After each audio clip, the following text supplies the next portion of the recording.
So we are here to talk about cybersecurity and how you guys can keep your payroll data safe.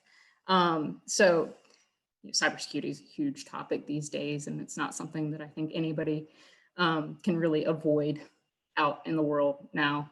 But as payroll professionals, we do have a unique amount of access to information that is best kept secret. And also, we serve as targets for certain types of phishing campaigns and other things like that. So it's just kind of something to be aware of. And the more awareness you have on your daily just kind of approach to email and access to systems and things like that, the better. And the less likely you are to make a mistake that ends up costing you or an employee or your company could be a significant amount of money. So we'll talk about some examples as we get into this. But first things first, I want to make sure that you guys know that we and our partners at iSolved are very committed to keeping your data as safe and secure as possible. So there are lots of built-in security features to the platform itself. As you know, if you've ever logged into the system, we require very strong passwords. They're long. They're long enough that you probably weren't able to use a password that you've ever used before, which makes it even more secure. Another feature is that you as an admin, we as service people, we cannot set people's passwords for them. So that reduces the risk that someone's password would be shared over an unsecured channel, like an email or something like that, and then get into the wrong hands. Everybody has to set their own passwords using secure links and things like that. So that's another security feature. Two-factor authentication. So if you log in from a new location, even if you do something as simple as clear your cookies or go to a new computer, iSolved is going to want to either text or email a verification code to you. And that's just a protective step to make sure that it's really you. So nobody can be sitting in China or Russia or Colorado or wherever and sign into your account without you getting some sort of a notification that that sign-in is trying to happen from a new location. Emails are sent to employees when direct deposit information changes. It's just an additional layer of security to confirm that they initiated the change and they're aware of it. Workflows can be set up to require notification and approval of changes. So within the ESS section of iSolved, it's possible to set up workflows that would notify employees, their supervisors, managers, the admins about all sorts of different changes and require approvals to happen before those changes could roll through the payroll. If you want more information on that particular piece and set up for that, you can contact our customer service department using their customer service at dominionpayroll.com email. And then there's also the new hire and change audit report. So that's a report that's available anytime you pre-process a payroll. When you get to the end, hit pre-process, don't just hit process, review your entries, make sure everything looks copacetic, that your totals look normal, and then review that new hire and change audit report. Just kind of look over it, make sure that all the changes that are there are ones that you recognize. If you have more than one person working on payroll, have everybody look over their own list of changes and just make sure that there's nothing there that isn't supposed to be there. So it's always a good practice. In terms of like things to look out for, and particularly value and protect about types of information we have access to in payroll, we're really looking at personally identifiable information. These are things like social security numbers, driver's license numbers, bank account information. All of those are things that are typically and commonly stored within iSolved. The social security numbers obviously are required because we're doing tax filings on your behalf, and bank information pretty common because of the direct deposits that employees receive. You also are going to want to protect tax filings and user credentials. So, these are all examples of things that you don't want to just release out into the world without double checking, thinking, sending securely, things like that. So a couple of common fraud, payroll related cybercrime examples that we have seen. One is stolen PII, and I know I'm doing this in reverse order, just bear with me. Stolen PII. So an example I can think of, and this attempt did not succeed with our organization. It did in an organization that I know about. Someone sent a phishing email to a payroll professional asking them to send a PDF copy of all the employees' W-2s. In our organization, the person who received the email notified our technology department. We told them not to follow through, not to do that, and it went no further. There is an organization that I'm aware of that the person who received the email was not quite as on top of it, wasn't really thinking as much about it before they answered the email. They sent it. And if that happens, the thief can then use that information to file tax returns using those employees' W-2s before the employees get a chance to file and claim any refunds that are due, basically stealing money from those employees. And that takes a really long time to tease back out. So just an example of a reason that you don't want PII getting out there in terms of tax filings and Social Security numbers. Another thing that we've seen happen a couple of times is phishing emails that result in unauthorized direct deposit changes.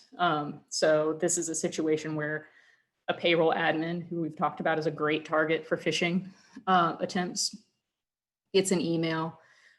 Maybe the display name has the name of the CEO. We'll go over some examples here in a minute. And says, hey, I really would like you to change my direct deposit information. Can you please take care of that for me? And gives a new bank account information. And if you are not paying a whole lot of attention to the email address that it actually came from being the same as that actual employee's email address, you might go and change direct deposit information that isn't even belonging to that employee. It's somewhere that the phishing scammer is going to deposit the funds into. They're going to move them right away. You're never going to get them back. We had a situation come up that I'm aware of where that happened. And for one reason or another, the employee didn't notice, and it ended up being several $1,000s that were deposited into an account that was unauthorized. And it was because of a phishing email that wasn't recognized as being phishing. So just things to think about, what are your procedures on your side when it comes to accepting changes to things like direct deposit? We would encourage you to have it set up, and this is something that you can talk to our customer service team about within your employee self-service portal, that the employees would use their secure logins to go in and update their deposit information rather than using channels like email to request those types of changes. Because it's covering you, it's covering the employee. It really helps prevent this type of thing from happening. So we've talked about this a little bit. Phishing emails are a major attack vector within cybersecurity right now. You really have to be on your toes with phishing to make sure that the sender is who they said they were. Call to verify if you're not sure, and really with any kind of change that could result in money moving in an incorrect fashion, making sure that you have talked to and verified the identity of the person who requested the change before making any kind of change. Hacked or stolen credentials, it's harder to do with iSolve because of that multi-factor authentication. But if somebody were to, let's say, for example, that you use your same email and password not only for your work email, but for some sort of website. I don't know, maybe you order Panera for your office, to use an earlier example from Kevin, and you used your same password for Panera's website as you do for your work email website. And then months later, years later, someone hacks into the Panera website and grabs those credentials. One of the first things they're going to do is go to the common email websites such as Gmail, Office 365, and try those sets of credentials and see if they can get into your accounts. If they do and they get into your email account and then somehow also get your iSolved credentials, then it is possible that someone could bypass that multi-factor authentication. So it's really important when you're setting up passwords that you use unique passwords for your work-related information that you don't use for private personal information. Don't use the same sets of credentials on multiple websites. It'll help you a ton to avoid getting hacked. Also, interception of unencrypted emails. If you send something that has PII in it and it's not encrypted, there is an opportunity there as it goes through the bowels of the internet that information could be stolen. So a few tips on recognizing phishing email, and I'm going to give you some kind of screenshotted examples here, but typically phishing email is going to appear to be from someone in authority, a CEO, a director, somebody like that, somebody that has the authority to tell you what to do, quite honestly. It's going to have a sense of urgency. It's going to say, hey, I need this really quickly. Hey, I need this right now. It's really important that you help me quickly, things like that. And, you know, as I said, it's going to be a plea for help. It's going to ask you to do something. And then it's going to ask you to release sensitive information or remove funds. That sensitive information could be, like we talked about, tax returns. It could be a username and password to your accounts. It could be asking you to change your direct deposit. It could be asking for all kinds of different things. It also, in the case of a malware type situation, could include a link to a malicious website. These are just things to look out for. If you receive email that isn't solicited, isn't expected, and contains links to external sources, it's always a good idea to really examine those. So the great example of a phishing email, one that I have from obviously, 2019, but it happens still today. It says it's from Dave Gallagher, but Dave's email address is not barristerjamesmichael1 at gmail.com. So there's a mismatch there. That's one of the biggest things to look for that'll tell you right off the bat that it's phishing. It says in all caps, I need a quick reply. There's that sense of urgency we're talking about. And then it says, got a short moment, send me your personal number so you can help me. So that's that plea for help that we're talking about. Also, something that's kind of relevant here is look for bad grammar. I don't know why this is always a thing, but phishing emails always seem to have weirdly worded sentence structures and grammatical errors. So that's something that should just kind of strike your ear funny, and is an easier way to recognize it. So here's another example of an email mismatch. Microsoft Online Services. They've used a C for the O, the first O in Microsoft. So it looks a little bit like Microsoft if you're not looking very carefully. They've got, they've pulled down a logo from the internet. They've created branding that looks very similar to make it look legitimate. And it's requesting sensitive information. Here's another one. Chandler Shaheen is one of our salespeople. Many of you are familiar with Chandler. He's a great guy. But here's an email mismatch. This is an example of one of those direct deposit requests that we talked about. So he's this purporting to email Jack, who's another of our salespeople. Note, we don't give our salespeople access to change direct deposit information, just kind of clear that. But hey, Jack, I'd like to change my direct deposit information. Please, I'd also like it to be effective for the current payday. So it's that certain sense of urgency, the plea for help, request to change to a sensitive information, has a little bit of a grammatical error. It's another good example there. So if you think an email might be phishing, and these are things to kind of keep in mind about email communication in general these days, because it's just such a pervasive and prevailing issue. But stop for a second before you take action, especially if you're looking at email on your mobile phone, because it's not always as obvious on a mobile device as it is when you're looking at it in Outlook or a computer type of interface. Be mindful about your email. Think before you act, think before you reply, think before you respond. Trust your gut. This is kind of getting back to that grammatical error thing.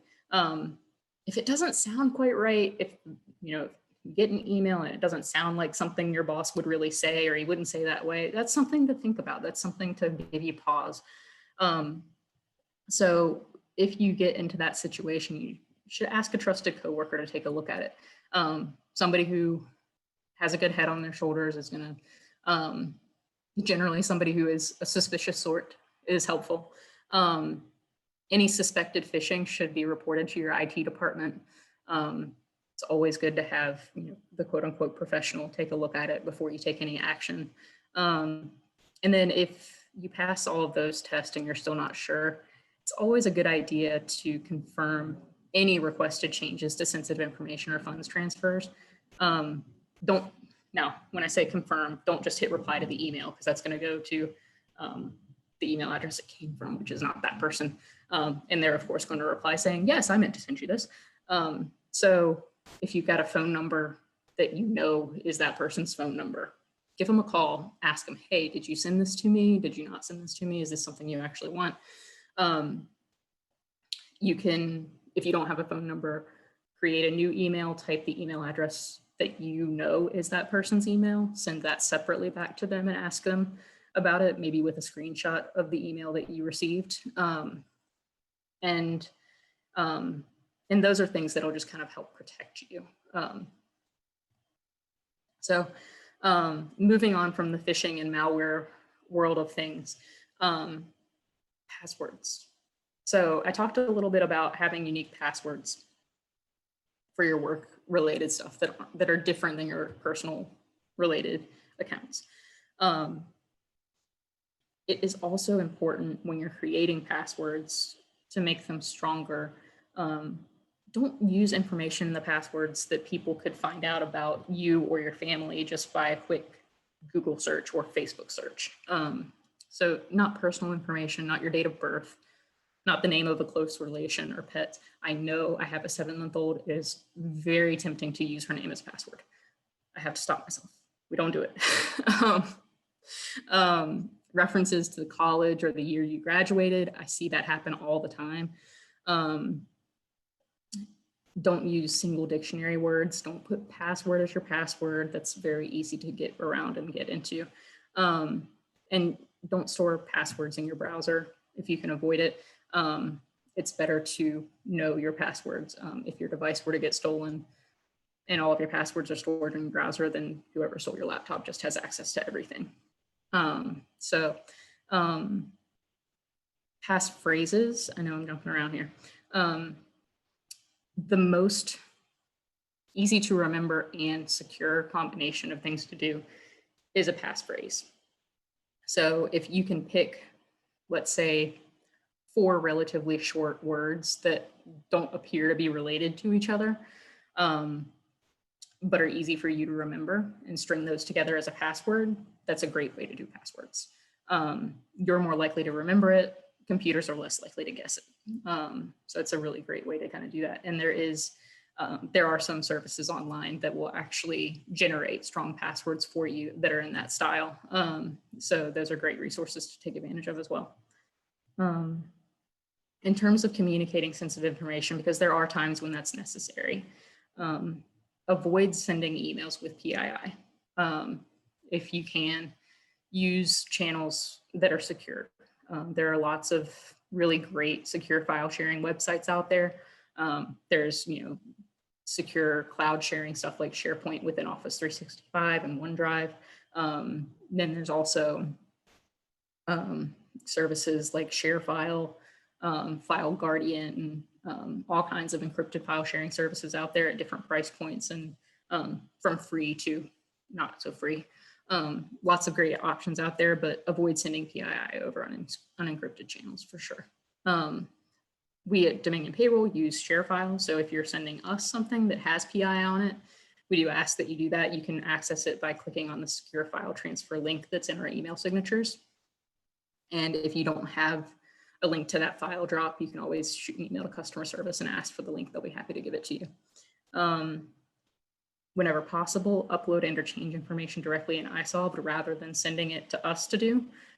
It's just one less step where information could get stolen, taken, accessed, etc. So anything that you can do directly in iSolved, go ahead and do that. It's best practice. And then we talked about earlier, setting up workflows within employee self-service to allow employees to make changes to their own PII straight in iSolved rather than sending those changes around over email and unsecured channels. And with that, does anybody have any questions?